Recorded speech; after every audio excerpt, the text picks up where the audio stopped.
Gabut, nggak ngapa-ngapain sama video ini, mending kita story of my life. Sebelum itu gue mau nanya, siapa yang kayak gue juga yang kalau misalnya datang ke suatu tempat nih, itu selalu mepet.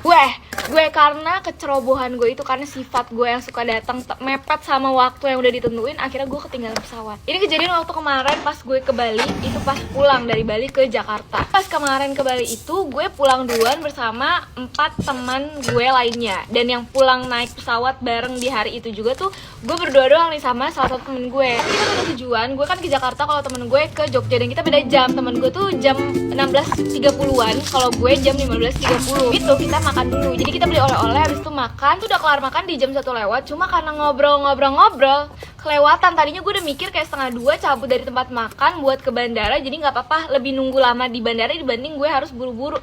Tapi karena ngobrol keterusan, terus juga foto-foto, jam 2 lah gue baru cabut dari tempat makan. Ini masih aman karena gue mikir ya udah, gue flight itu kan 15.30, setengah 4, masih ada 1,5 jam lagi. Cuman nih orang kan baru pertama kali naik pesawat sendiri ya kan, nggak mikirnya ada yang namanya penutupan check-in. Jadi kayak check-in tuh seharusnya udah ditutup setengah jam atau bahkan 1 jam sebelum keberangkatan. Kita cerita akhirnya nyampe di bandara, gue nyampe 2:30, terus gue harus ngantri check-in juga. Itu sekitar pas gue nyampe ke depan nih, masnya itu udah jam 3 kurang 10 menit. Pas gue bilang untuk keberangkatan 15.30, masnya langsung bilang, loh 15.30 ini mau udah ditutup dari tadi. Pas denger itu gue langsung, jantung gue kayak udah mau copot. Tau, gue ngomong ke masnya, mas tolong mas bisa nggak satu lagi. Gue tuh udah bergetar, udah pengen nangis. Itu gue panik, gue langsung nelfon bapak gue sambil nangis-nangis. Pertama kalinya gue nangis di depan umum. Gue nggak peduli orang-orang pada ngeliatin gue tuh, yang di bandara pada lalang ngeliatin gue teleponan sambil nangis-nangis. Kalinya juga gue nangis di depan umum selama itu kayaknya sejam deh. Pokoknya selama gue ngurus tiket. Jadi akhirnya gue harus beli tiket baru lagi